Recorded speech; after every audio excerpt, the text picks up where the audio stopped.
doing the chimes and doing the welcoming. Takes a minute. Okay, good morning, everybody. Good morning. And welcome to the Unitarian Universalist Fellowship at Stony Brook. My name is Vivian Valoria Fisher, and I am happy to be serving as your worship associate this morning. I want to offer a special welcome to any of you who are visiting us or joining us virtually or are here with us for the first time. We are delighted to have you here with us, and we look forward to getting to know you. Please plan to stay following the service and join us as our guests for coffee hour, where you'll find lots of friendly folks to answer any questions you may have. Today we are celebrating Mardi Gras. Can you tell by my colors? Had to look around the house for this, so I hope you noticed. And I lost my place because that wasn't in the script. We have two announcements today. Our Racial Concerns Committee continues to celebrate Black History Month, Black History and Culture Month. This year we are hosting a series of facilitated discussions on the 2022 UU Common Read Selection Cast, The Origins of Our Discontents by Isabel Wilkinson. And it's not too late for you to get hold of a copy. Start reading and join in. You can attend today and next Sunday following the service in the Yellow Room. Lunch is provided, so maybe that'll tempt you a little bit more to get there. See the newsletter, or I don't need to say that because they're not having a Zoom meeting. The second message is a message from the Stewardship Campaign chairs, Rich Hall and John Morris. Mark your calendars. On Saturday evening, March 4th at 6 p.m., we'll be kicking off our Stewardship Campaign with a celebratory dinner right here in our fellowship building. Dinner will be served and music will be provided by Dan Weymouth and Claudia Jacobs. So you know it'll be good. You don't have to bring anything, just come and enjoy the evening with fellowship friends. Childcare will be available. More details, including how to RSVP and how to make childcare arrangements, will be provided in the newsletter this week.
Come, let us enter into this space made holy by our presence.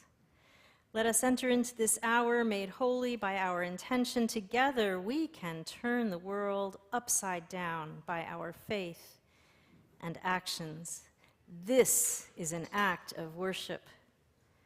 Let us enter in. Let us worship together.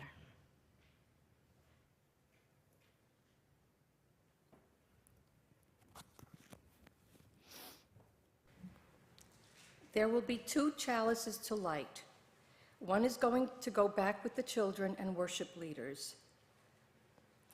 The Allison family is bringing the traveling chalice back and will light our chalices this morning.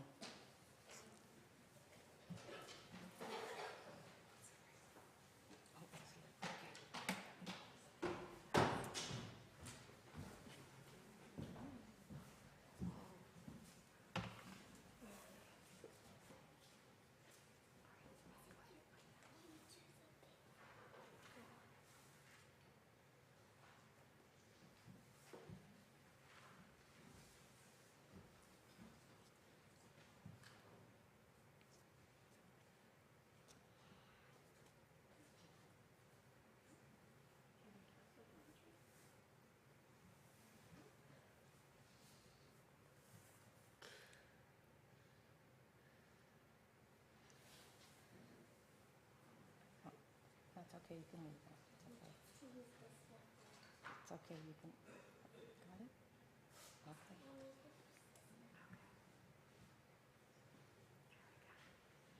Thank you.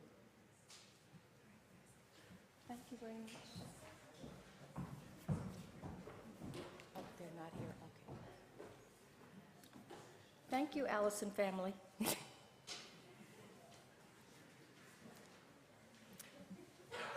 I invite you to rise in body or spirit and join in singing our first hymn, number 393, Jubilate Deo. Did I miss something? No. Okay, the other family isn't coming. Great. We will sing this in a round. Those of you at home, sing with whichever group you would like to join. This side will follow. I'm sorry? Oh, there's no hymnals. Okay. Okay. As everybody gets their hymnals, we will get started. So, although the words are very easy this morning, just say after me, Jubilate Deo. Jubilate Deo. Alleluia. Okay, so that's all the words.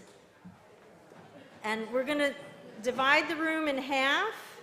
We're going to sing it in a round.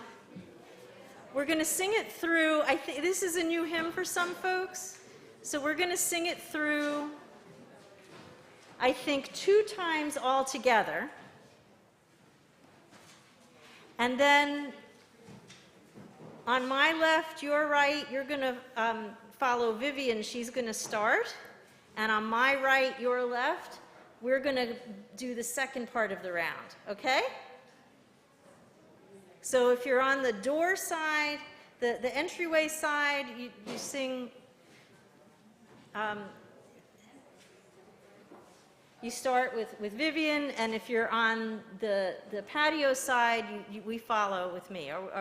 We're going to listen to it once, sing it all the way through twice, and then we'll start the round, okay? Are we ready?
You did great with that.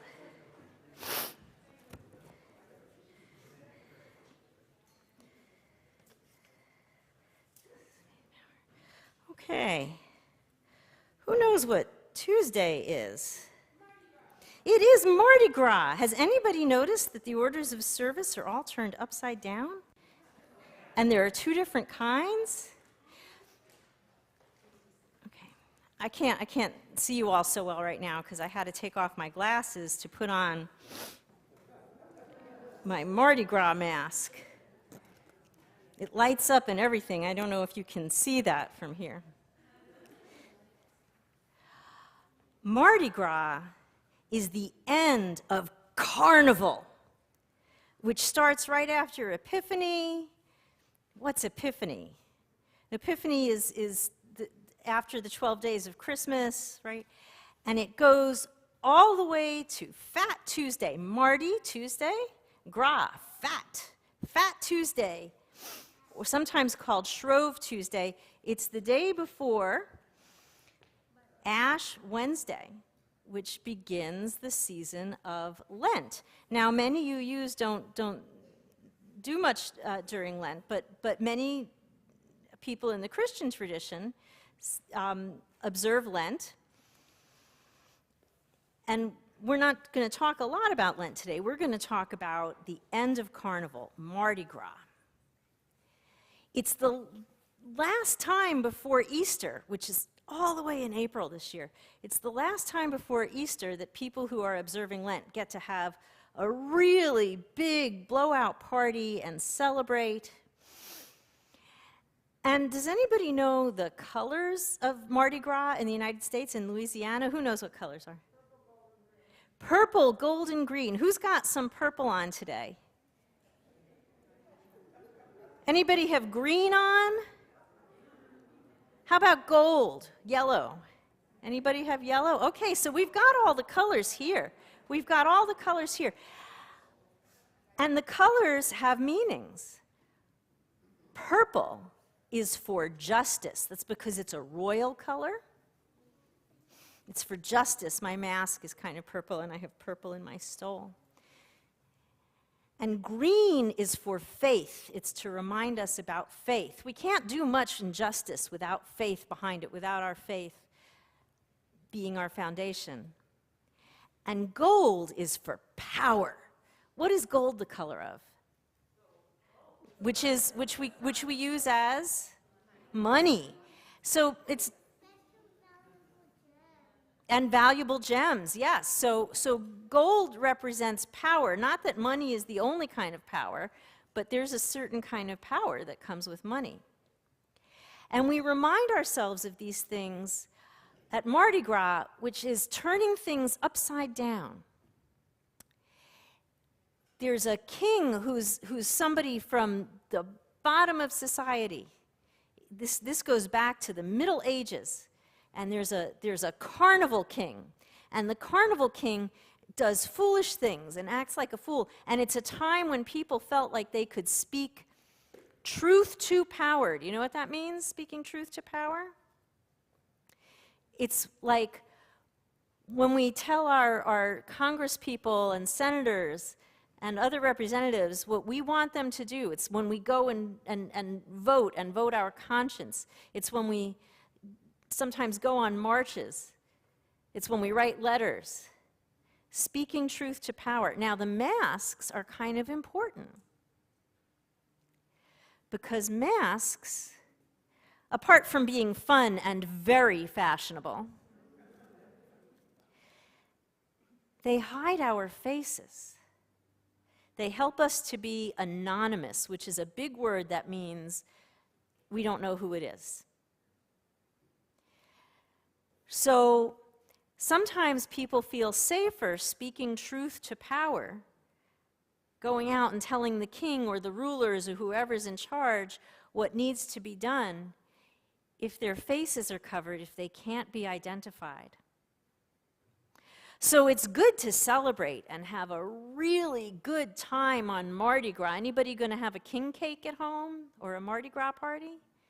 No. It's good to celebrate, to have fun, to have parades, to be a little wild, but let's remember that we're doing it so that we can speak truth to power, so that we can keep in mind what's important in our world and work for justice, keeping faith underneath us, and claiming our own power. Who wants to claim your power today? Yeah. Power, absolutely. Power, right? So today, for Mardi Gras, we are turning things upside down. The adults, we would send the adults out for religious education, but we don't have a room big enough for the adults to do that except for in here.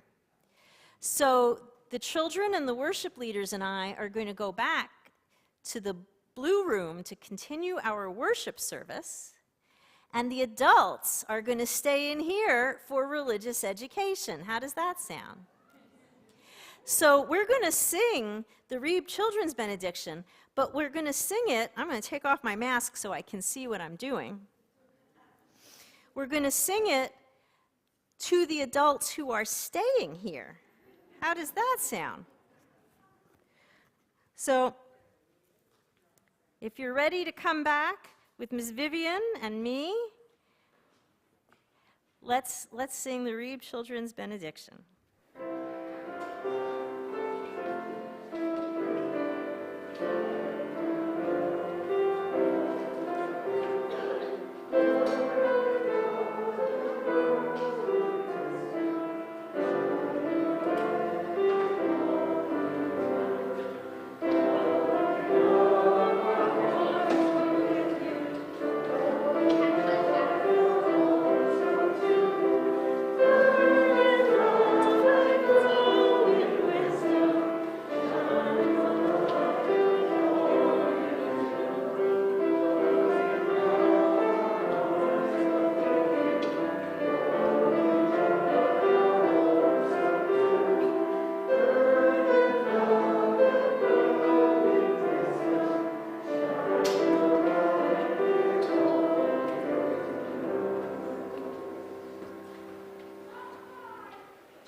Good morning. So part of Topsy-Turvy is that no one takes charge of the hymnals. And I think because we are going to let you play with the craft today, maybe if you could put all the hymnals at one corner of your station, and then Katie and Connie will walk around and get them out of your way.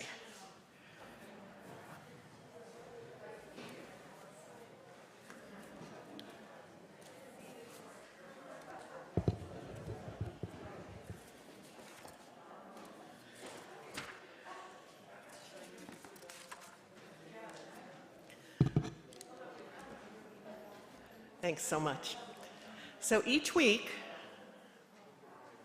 in our RE classes, after we go back, the children actually light their own chalice, but we are going to skip that today because, the chalice didn't go back. Could you take the chalice, the tall one, back to the RE class, to the blue room? Yeah, thank you. That's Topsy-Turvy. Hymnals was number 1. Chalice is number 2. And the third thing is that we don't have, you may have noticed, an offertory piece or time today because we don't do that back in RE. But there is a basket on the table, the purple tablecloth table in back, next to the gray dividers. We invite you to leave your offertory checks, cash, beneficiaries of your wills, whatever, in the basket. So let me tell you what we do. So first we light a chalice. Then we open a wonder box. There is a wonder box on each of your tables, but don't touch them yet. We have a story, we have a meditation, and then we have either a craft or a game in honor of the great range of mobility in here. We won't have you hopping around or running around or playing tag, so that's a good thing today. And we're switching up the order a little bit. So we're going to do a meditation first, and then one of our RE teachers will come up and speak with you about our Wonder Box and tell you another story like we do back in RE, and then we will explain the craft to you. So, let's go. I invite you to enter into a time of meditation. Our meditation this morning is called Reflection Pond. Please sit mindfully with your spine straight. It's often good to have your feet on the floor to get that body flow. Close your eyes and take 3 mindful breaths.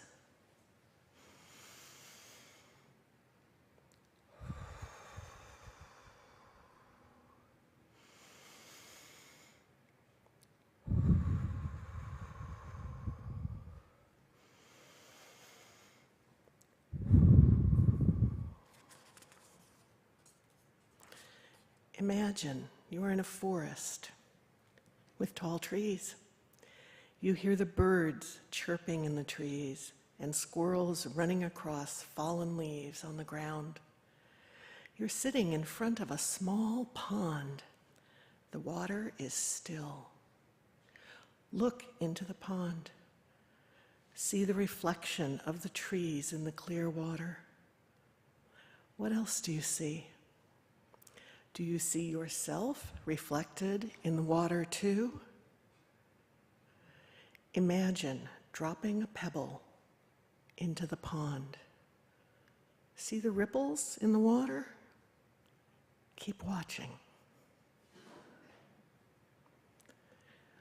When the water becomes still again, open your eyes.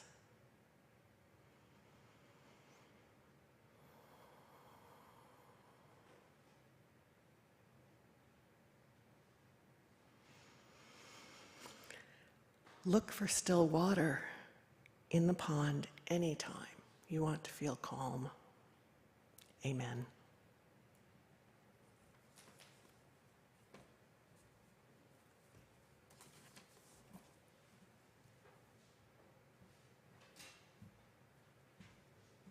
Hi everyone, my name is Amy Hammock and I'm one of the RE teachers in grades 3 to 5. So if you look on your tables, you will see a box. This is our Wonder Box. We need a volunteer from each table to open the box. And the first thing we want you to do is shake it. So shake it. Everybody get a box, just one box. Yep, shake it, and then take a guess as to what you think is inside.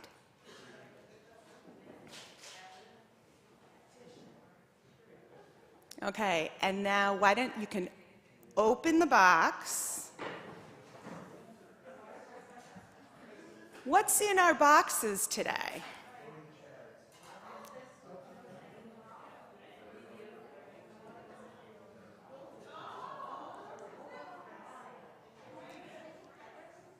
Oh, so one of the tables still hasn't opened their box, so let's wait. So they're beautiful quilts, right? And they're made by our own Frances McGuire. So, where is she? Let's see. So quilting dates back to 3400 BC. Unfortunately, remnants of these quilts don't exist, but historians can tell by drawings that quilts were part of the culture from that long ago. There's a carved ivory figure in the British Museum of an Egyptian pharaoh who appears to be wearing a quilted mantle. Although quilting has existed around the world, it really took off in the United States starting in the late 17th century. During this time, Americans of various social classes made and owned quilts. They functioned as both a way to stay warm as well as an expression of folk art. After the 1840s, textiles could be produced on a broad scale, which changed the way quilts were made. The practices changed even more with the invention of the sewing machine.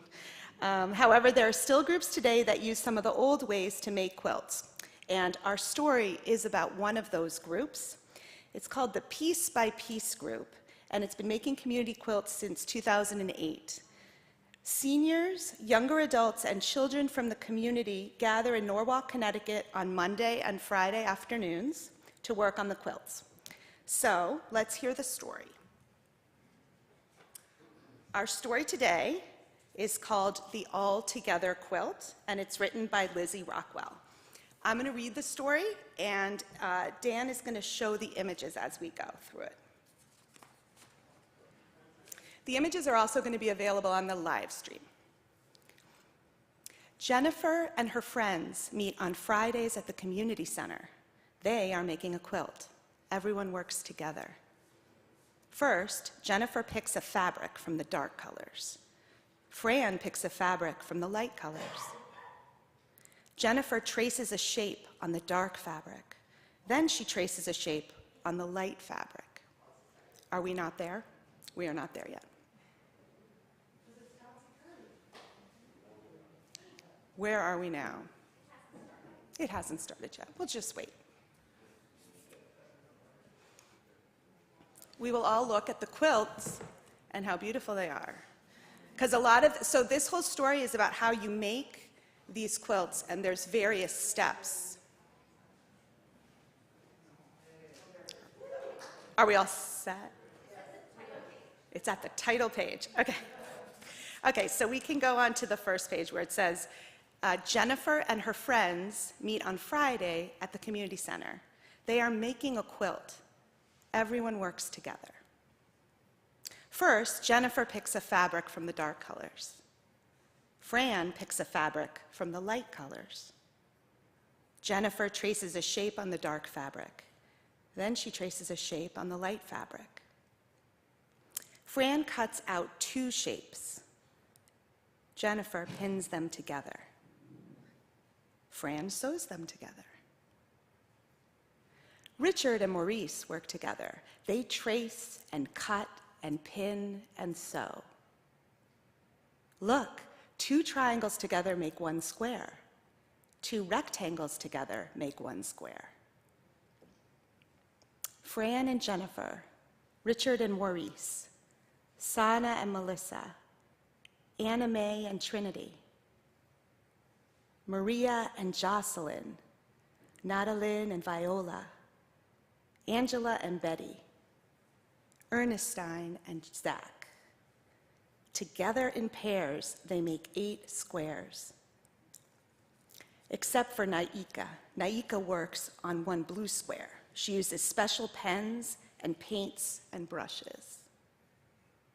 Next, they arrange the squares. They turn them and move them this way and that. There are so many combinations. The last one they try is their favorite. The rotary blade rolls and cuts fabric along the ruler's edge. We use a heavy plastic ruler for measuring and cutting. A rubber mat protects the table. This quilt will have a border around 4 sides. Jocelyn measures and Anna Mae cuts 4 white triangles. The pieces look plain, but not for long. Anna helps Jennifer cover the palm of her hand with paint. Jennifer presses her hand onto the fabric. Friends are invited to make handprints too. Now, all the pieces are ready. Labels show which piece goes where. They pin and sew and iron all the pieces together. Soon the patchwork is complete. Now it's time to layer the quilt. The layers are held in place with basting stitches. The quilt is attached to wooden rods. It's rolled tight and stretched across sawhorses. At the frame, Sana learns to stitch. She pokes the needle down from the top and back up from below. It's hard to find the right spot. She practices and learns.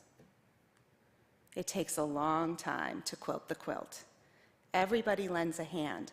On many, many Fridays, they sit and stitch and talk together. Finally, the last stitch is stitched. The quilt is taken off the frame. It's trimmed into a neat square. Dot sews on a purple binding to close the edges. Many hands work together to make this beautiful quilt, but who will have it now that it's done? Everyone will have it. It hangs in the library for all to see. It's the quilt that Jennifer and her friends made, all together. So we're now going to work in our groups and talk about the story a little bit, and then we'll make our own quilt pieces. If you're watching from home, you'll see two sides with instructions on what to do next. We hope that viewers at home enjoy discussion or the craft. Blessed be to all.